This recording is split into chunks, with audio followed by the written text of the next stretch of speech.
नमस्कार, battle of Bengal देख रहे हैं आप। मैं हूं आपके साथ पूजा। बंगाल के मुख्यमंत्री शुभेंदु अधिकारी के पीए चंद्रनाथ रथ हत्याकांड में जांच एजेंसियों को एक बार फिर बड़ी सफलता मिली है। सीबीआई और उत्तर प्रदेश एसटीएफ ने संयुक्त कार्रवाई करते हुए इस मामले में एक और आरोपी को गिरफ्तार कर लिया है और जिस तरह से गिरफ्तारियां हो रही हैं उससे साफ संकेत मिल रहे हैं कि जांच तेजी से अपने अंतिम चरण की तरफ बढ़ रही है और एजेंसियां पूरे नेटवर्क को पकड़ने में जुटी हुई है। ताजा जानकारी के मुताबिक गिरफ्तार आरोपी की पहचान 35 वर्षीय नवीन कुमार सिंह के रूप में हुई है, जो उत्तर प्रदेश के बलिया जिले का रहने वाला बताया जा रहा है। सीबीआई ने आरोपी के बारे में इनपुट साझा किया था, जिसके बाद यूपी एसटीएफ की वाराणसी यूनिट ने बलिया में बड़ा सर्च ऑपरेशन चलाया। इसी दौरान आरोपी को दबोच लिया गया। जांच एजेंसियों के मुताबिक गिरफ्तारी के समय आरोपी के पास से हथियारों और कारतूसों का जखीरा भी बरामद हुआ है। इसी वजह से आर्म्स एक्ट के तहत आरोपी नवीन अरेस्ट भी किया गया।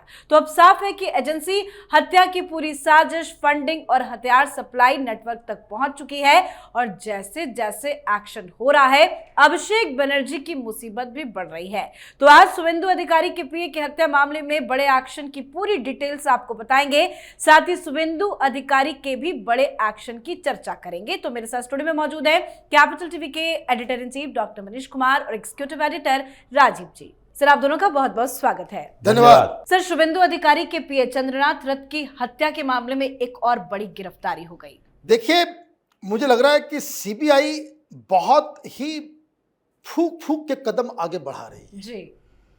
देयर आर सर्टेन थिंग्स जो किसी जांच एजेंसियों को ध्यान देना होता है कि जैसे कि जो डिजिटल इनपुट्स हैं उनको कोरिलेट करना, और जो सबसे बड़ी चुनौती भाई हथियार को लेकर के, हथियार का सप्लाई कौन कर रहा है, इन लोगों में नेक्सस क्या है। दो तीन चीजें बात समझ में आ गई है सीबीआई को। एक कि ये जो पूरा का पूरा हत्याकांड है वो कॉन्ट्रैक्ट पे दिया गया हत्याकांड है। कौन लोग कर रहे हैं? करने वाले वो लोग हैं जो कोल माफिया से रिलेटेड है। अभी तक वो रिवॉल्वर मिस्ट्री बना हुआ था कि भाई ये महंगा हथियार, ये ऑस्ट्रियन पिस्टल, ये आया कहां से। ये तो आदर पुलिस वाले रखते हैं या बड़े गैंग वाले। उस समय से ये लग रहा था कि कोई बहुत बड़ा गैंग इसके पीछे है। अब एक एक करके जो लोग गिरफ्तार हो रहे हैं, तो शार्प शूटर, गोली चलाने वाला, ये सब तो पकड़े ही गए हैं। अब इन लोगों के शरीर का तापमान बढ़ाया जाता होगा, सीबीआई अपने तरीके से पूछताछ करती होगी, टॉर्चर होता होगा, वो कहानी बताता होगा। भाई किसको दर्द नहीं होता। अब वो नवीन सिंह का नाम बताया और वो बताया जा रहा है कि ही इज द पर्सन जिसने वेपन सप्लाई किया।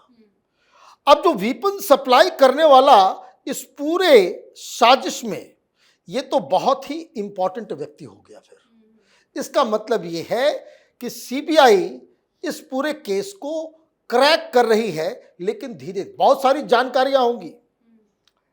इन लोगों ने जब 3rd डिग्री टॉर्चर पड़ा होगा तो ये लोग क्या क्या बोल रहे होंगे। सब अपराधी हैं, सब अपराधी हैं, लेकिन एक दिशा जो निकल रहा है कि ये कोल माफिया और उनसे जुड़े हुए लोग। अब सवाल ये है कि अभी तो जो बाहरी लोग जो थे, जिन्होंने ये 7-8 लोग जो इस हत्याकांड में डायरेक्टली इन्वॉल्व थे, उसके बाद ये तय किया जाएगा कि आपको ग्राउंड के अंदर कौन लोग समर्थन कर रहे थे। भाई बंगाल के अंदर अभिषेक बनर्जी के इलाके में अभिषेक बनर्जी के लोगों के अलावा किसकी हिम्मत हो सकती है कि इस तरह का इनपुट व्हाट्सएप के ऊपर, सिग्नल के ऊपर, टेलीग्राम के ऊपर लाइव लोकेशन दे रहा हो, इंफॉर्मेशन दे रहा हो, मैसेज दे रहा हो। ये अगली कड़ी है। लग रहा है कि अभिषेक बनर्जी इस हत्याकांड में भी निशाने पर आने वाले हैं। बिल्कुल, और लगातार जांच की जो दिशा है वो तेजी से आगे बढ़ रही है, पूछताछ भी हो रही है, क्योंकि एक आरोपी को रिहा किया गया, दूसरे को अरेस्ट किया गया और आर्म्स एक्ट के तहत की गिरफ्तारी हुई है। क्या अब हथियारों का जखीरा जो बरामद हुआ है उससे ये पता लगाया जा सकता है कि जो यहाँ पे हथियार हुए थे इस हत्याकांड में जिसका इस्तेमाल हुआ था, वो कौन पहुंचाया इस तक? देखिए, जिस तरीके से इन्वेस्टिगेशन आगे बढ़ रहा है राजकुमार सिंह ने बताया 2 दिन के टॉर्चर के बाद एक नाम लिया कि हमें हथियार कहां से मिली थी। उसके आधार पर नवीन को पकड़ा गया। उससे पहले जो 2 शार्प शूटर थे उसके आधार पर विनय सिंह को पकड़ा गया। और अब एक नेक्सस देखा जा रहा है कि पूर्वांचल के सारे बाहुबली यानी बक्सर और बलिया, गाजीपुर, ये पूरा क्षेत्र है जहां पर इसकी कॉन्स्पिरेसी तैयार की गई कि मर्डर कैसे किया जाना है, उसके लिए कौन सा मोडस ऑपरेंडी अपनाना है। लेकिन यह तो पता है कि कोल माफिया का सिंडिकेट इसमें जुड़ा है, लेकिन यह अभी तक पता नहीं लग पाया कि इन लोगों को शुभेंदु अधिकारी के पीए से क्या दुश्मनी हो सकती है। सरकार भारतीय जनता पार्टी की नहीं थी, वहां पर सरकार ममता बनर्जी की थी। चुनाव से पहले की बात है ये, चुनाव से पहले टारगेट किलिंग की बात हो रही होगी, क्योंकि परिणाम के बाद ही तुरंत ही चंद्रनाथ रे के हत्या हो जाती है। तो ये जो इंटेंशन दिख रहा है कि उस समय जो इनका पूरा कोल स्मगलिंग का नेटवर्क था, जो सिंडिकेट चला रहा था, उसमें पूर्वांचल के कुछ बाहुबलियों की भूमिका थी, बिहार के कुछ क्षेत्र में काम कर रहे कुछ बाहुबलियों की भूमिका थी, और झारखंड में उसके स्मगलिंग में भूमिका निभाने वाले लोगों की भूमिका थी।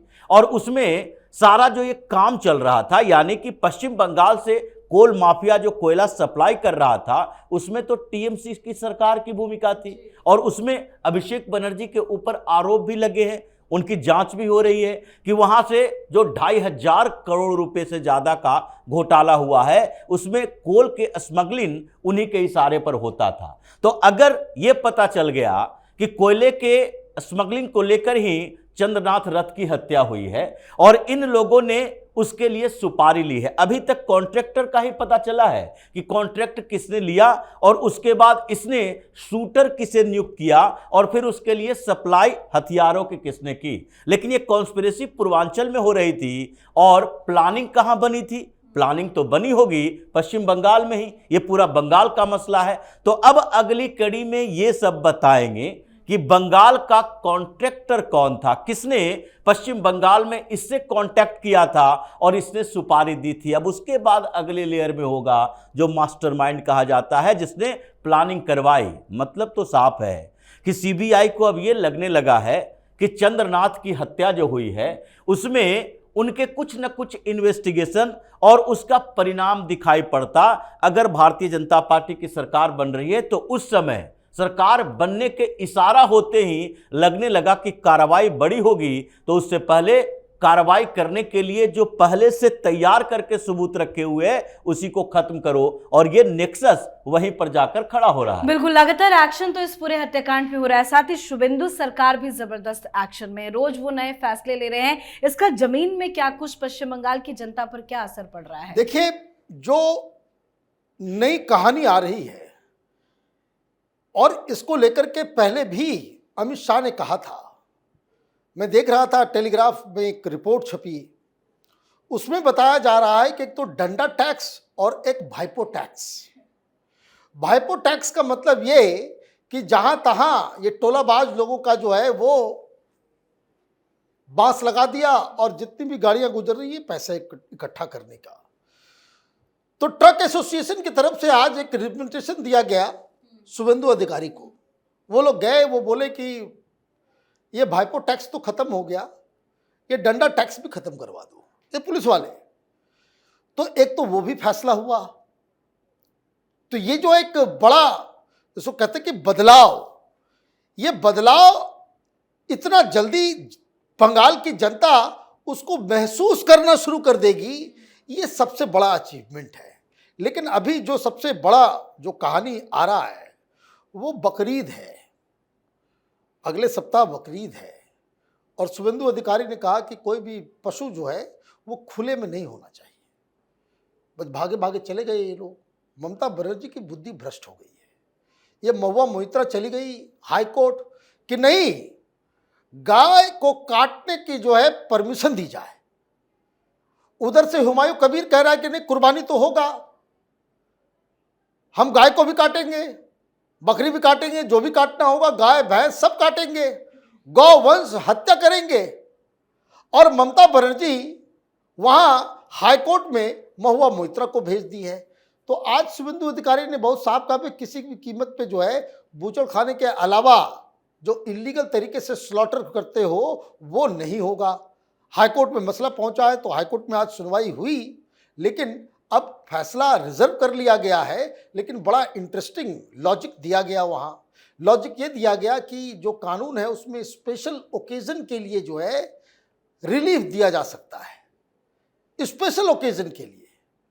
अब स्पेशल ओकेजन के लिए तो रिलीफ मिल सकता है, लेकिन क्या करें भाई, डायरेक्टिव प्रिंसिपल में तो दिया हुआ ना गौ हत्या नहीं होना है।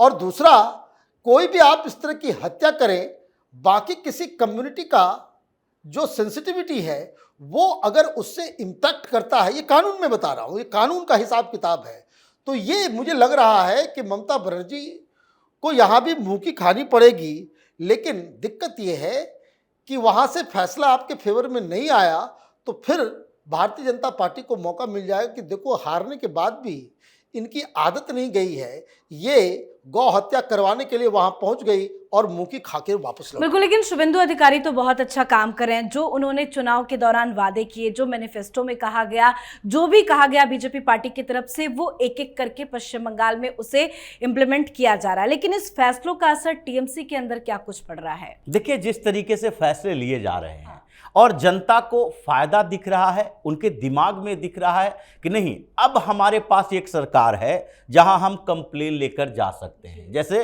डॉक्टर साहब ने कहा, ड्राइवर्स एसोसिएशन, जो ट्रक ड्राइवर्स एसोसिएशन है, क्या इतने सालों से ममता बनर्जी की सरकार में उसकी हिम्मत थी कि जाकर सरकार से ये अपील कर सके कि नहीं, हमारे साथ ये समस्याएं हैं। कई बार उन लोगों की समस्याएं बढ़ती थी बिहार से बंगाल जाते हुए, और वो बताते थे कि राजस्थान से जा रहे, गुजर रहे, दिल्ली, हरियाणा, पंजाब या फिर बिहार से गुजर रहे, उत्तर प्रदेश से गुजर रहे, लेकिन जैसे ही पश्चिम बंगाल में घुसते हैं उसके बाद हमारी समस्याएं 10 गुनी ज़्यादा बढ़ जाती है। आज उन लोगों को उम्मीद हुई तो जाकर सरकार से बातचीत की, प्रेजेंटेशन दिए जा रहे हैं, अलग अलग ग्रुप जा रहे हैं कि नहीं, हमारी ये समस्या है, इसका समाधान कीजिए। और लोगों को ये लगने लगा है कि ये सरकार हमारे एक्सपेक्टेशन के अनुसार काम कर रही है, तो महत्वाकांक्षा बढ़ी है, उनके लिए आकांक्षा बढ़ी है। और यही वजह है कि जिनके खिलाफ काम हो रहा है वो परेशान हैं और उसके कारण टीएमसी परेशान है।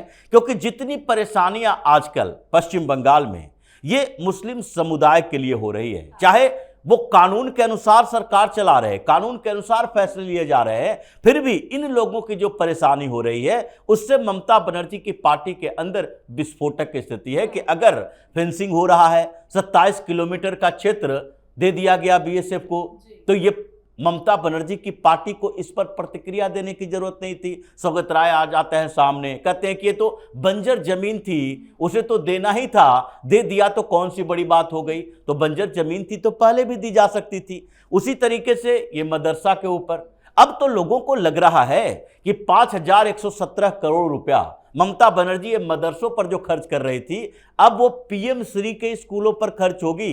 एमओयू साइन हो चुका है केंद्र सरकार के साथ कि मॉडल स्कूल बनाए जाएंगे, तो एजुकेशन हो, डेवलपमेंट हो या फिर लॉ एंड ऑर्डर हो, हर जगह पर जो काम किया जा रहा है उससे लोगों की उम्मीदें बढ़ी है और उसी तरीके से मायूसी टीएमसी के अंदर छाई हुई है। जी, बहुत बहुत धन्यवाद सर आप दोनों का। धन्यवाद। तो सीएम शुभेंदु अधिकारी लगातार एक्शन ले रहे हैं। घुसपैठियों के खिलाफ सबसे बड़ा एक्शन जारी है। साथ ही राज्य के सभी सरकारी और सहायता प्राप्त स्कूलों में सुबह की असेंबली में वंदे मातरम को भी अनिवार्य कर दिया गया है। सभी स्टूडेंट्स को इसमें शामिल होना पड़ेगा। साथ ही गौ हत्या को लेकर नियम और ज्यादा सख्त हो चुका है। पश्चिम बंगाल पशुवध नियंत्रण अधिनियम 1950 को सख्ती से लागू करने के लिए नई अधिसूचना जारी कर दी गई है। तो उधर पीए के हत्या के मामले में भी जांच तेजी से आगे बढ़ रही है। एक और बड़ी गिरफ्तारी हो गई है। फिलहाल इस ताजा कार्रवाई ने साफ कर दिया है कि सीबीआई और यूपी एसटीएफ इस मामले को लेकर बेहद आक्रामक मोड में है।